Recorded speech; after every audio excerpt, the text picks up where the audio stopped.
I would like to provide the nation with an update on the ongoing federal response to the horrific attack and violence that was witnessed by everyone. I just met with FBI Director Christopher Wray and Attorney General Jeff Sessions. The Department of Justice has opened a civil rights investigation into the deadly car attack that killed one innocent American and wounded 20 others. To anyone who acted criminally in this weekend's racist violence, you will be held fully accountable. Justice will be delivered. As I said on Saturday, we condemn in the strongest possible terms this egregious display of hatred, bigotry, and violence. It has no place in America. And as I have said many times before, no matter the color of our skin, we all live under the same laws. We all salute the same great flag. And we are all made by the same Almighty God. We must love each other, show affection for each other, and unite together in condemnation of hatred, bigotry, and violence. We must rediscover the bonds of love and loyalty that bring us together as Americans. Racism is evil, and those who cause violence in its name are criminals and thugs, including the KKK, neo-Nazis, white supremacists, and other hate groups that are repugnant to everything we hold dear as Americans. We are a nation founded on the truth that all of us are created equal. We are equal in the eyes of our Creator. We are equal under the law, and we are equal under our Constitution. Those who spread violence in the name of bigotry strike at the very core of America. 2 days ago, a young American woman, Heather Heyer, was tragically killed. Her death fills us with grief, and we send her family our thoughts, our prayers, and our love. We also mourn the 2 Virginia state troopers who died in service to their community, their commonwealth, and their country. Troopers Jay Cullen and Burke Bates exemplify the very best of America, and our hearts go out to their families, their friends, and every member of American law enforcement. These 3 fallen Americans embody the goodness and decency of our nation. In times such as these, America has always shown its true character, responding to hate with love, division with unity, and violence with an unwavering resolve for justice. As a candidate, I promise to restore law and order to our country, and our federal law enforcement agencies are following through on that pledge. We will spare no resource in fighting so that every American child can grow up free from violence and fear. We will defend and protect the sacred rights of all Americans, and we will work together so that every citizen in this blessed land is free to follow their dreams in their hearts and to express the love and joy in their souls. Thank you. God bless you. And God bless America. Thank you very much. I'm confident that there will not be a change in course. The idea that the Trump White House will move to the left is unfounded. And in fact, the entire dynamic surrounding the Charlottesville incident, which smells more and more like a false flag with every passing day, as more and more investigative journalists like Lee Stranahan start to dig into the facts about what really transpired, we learned that this was a provocation because the Russian collusion delusion has failed. They could get no traction on the phony Russian issue, so now we have slipped back to race baiting as a political tactic. One thing I agree with Steve Bannon on in an interview I saw yesterday If the Democrats want to talk about race and we talk about economic prosperity, we will win.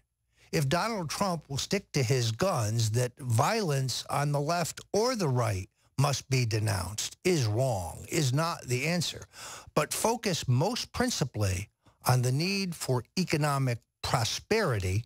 I preferred him condemning the violence on both sides, because most of the violence up until now, really basically since, well, for at least a year now, these violent leftists, many of them with Antifa, they call themselves, showing up with weapons, often in masks. They shut down a Trump rally in Chicago more than a year ago, in San Jose, a Trump rally, Sacramento, a Trump rally, that was just earlier this year, Berkeley, and various other college campuses. I and other conservative speakers who aren't Nazis, in fact, some are never Trumpers, but they just keep being shut down violently, generally with the acquiescence with the local police.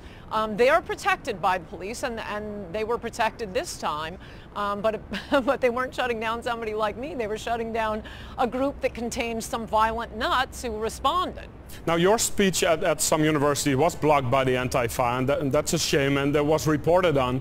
But let's stick to Charlottesville. There were Nazis marching in the streets. A person died because a Nazi ran over her with a car. Didn't that take a stronger denouncement from the president than the one that he came up with this weekend?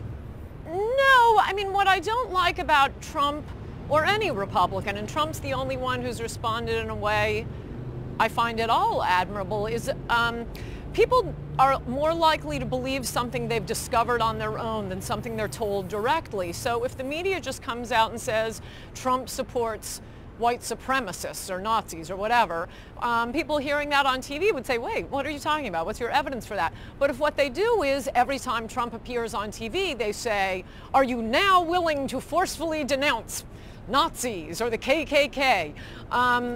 People watching think to themselves, oh, he must be a supporter.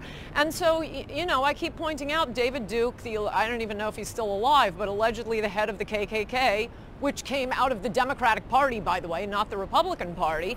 The only way we even know David Duke is still alive, if he is that every 4 years, whomever is running for president as a Republican is asked to denounce him. I mean, he has no influence, he has no followers, but Republicans are constantly being asked to denounce something they have nothing to do with. But whether Democrats or not, are never asked to denounce things. Whether or not Trump's like them, they like Trump. They were shouting out his name in Charlottesville. If Trump doesn't want their support, why didn't he right away speak out and say, guys, you know, you're not my group. I don't want your support. He didn't do so. It would have been so easy.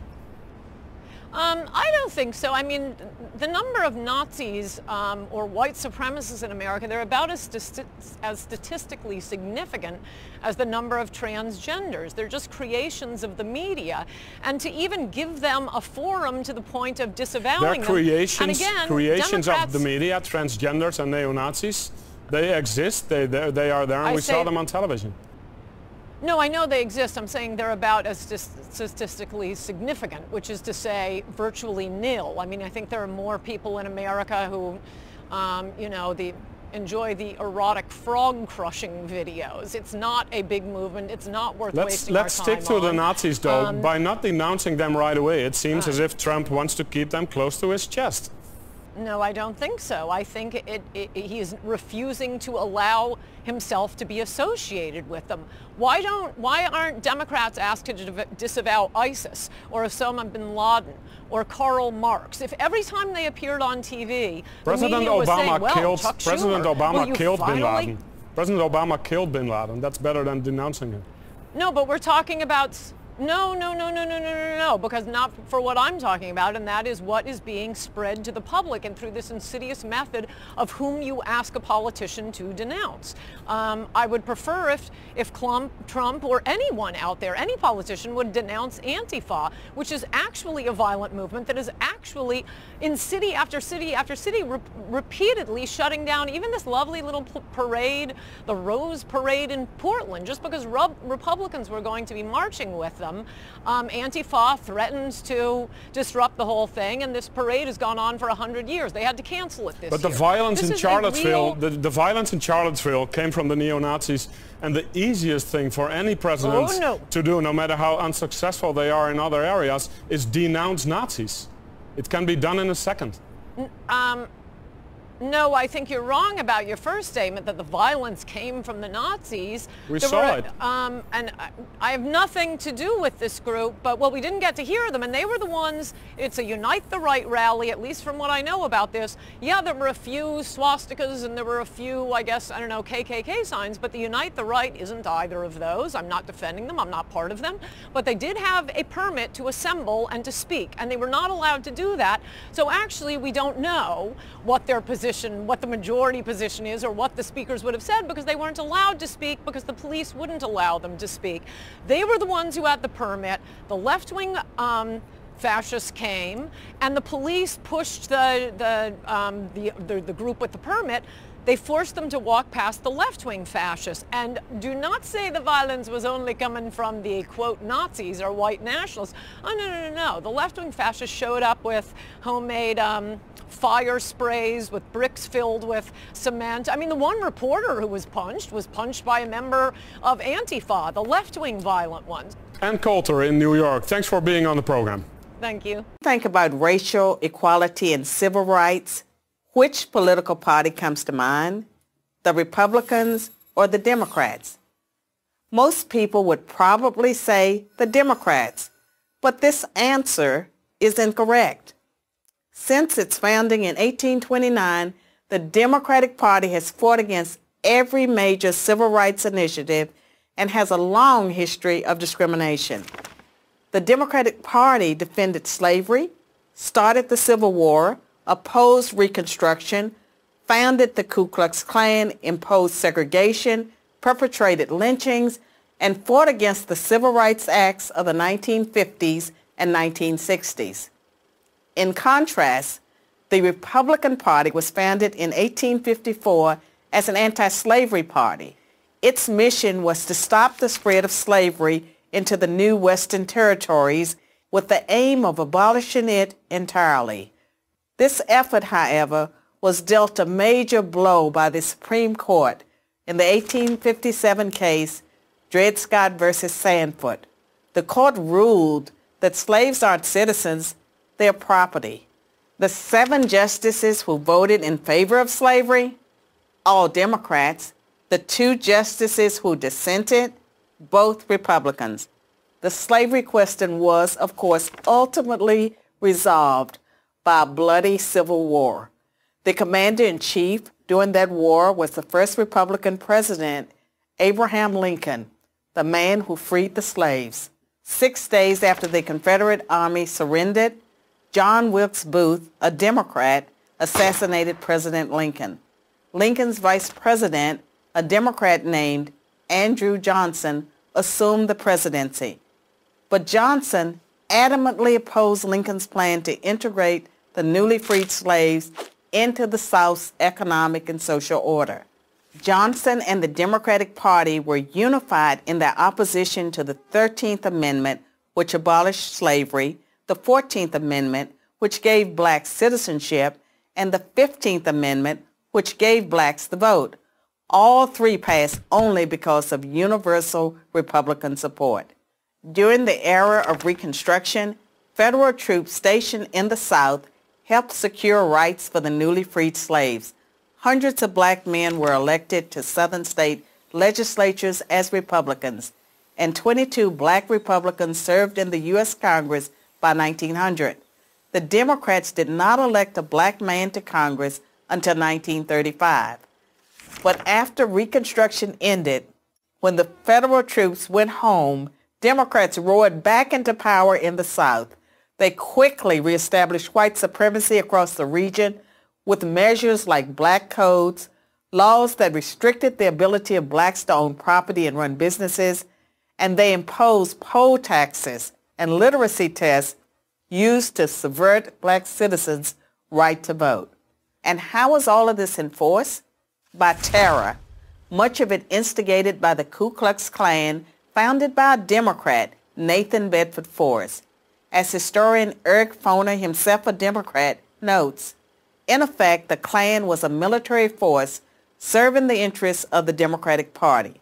President Woodrow Wilson, a Democrat, shared many views with the Klan. He resegregated many federal agencies and even screened the first movie ever played at the White House, the racist film The Birth of a Nation, originally entitled The Klansman. A few decades later, the only serious congressional opposition to the landmark Civil Rights Act of 1964 came from Democrats. 80% of Republicans in Congress supported the bill, less than 70% of Democrats did. Democratic senators filibustered the bill for 75 days until Republicans mustered the few extra votes needed to break the logjam. And when all of their efforts to enslave blacks, keep them enslaved, and then keep them from voting had failed, the Democrats came up with a new strategy. If black people are going to vote, they might as well vote for Democrats, as President Lyndon Johnson was purported to have said about the Civil Rights Act. I'll have them voting Democrat for 200 years. So now, the Democratic Party prospers on the votes of the very people it has spent much of its history oppressing. Democrats falsely claim that the Republican Party is the villain, when in reality, it's the failed policies of the Democratic Party that have kept blacks down. Massive government welfare has decimated the black family. Opposition to school choice has kept them trapped in failing schools. Politically correct policing has left black neighborhoods defenseless against violent crime. So when you think about racial equality and civil rights, which political party should come to mind?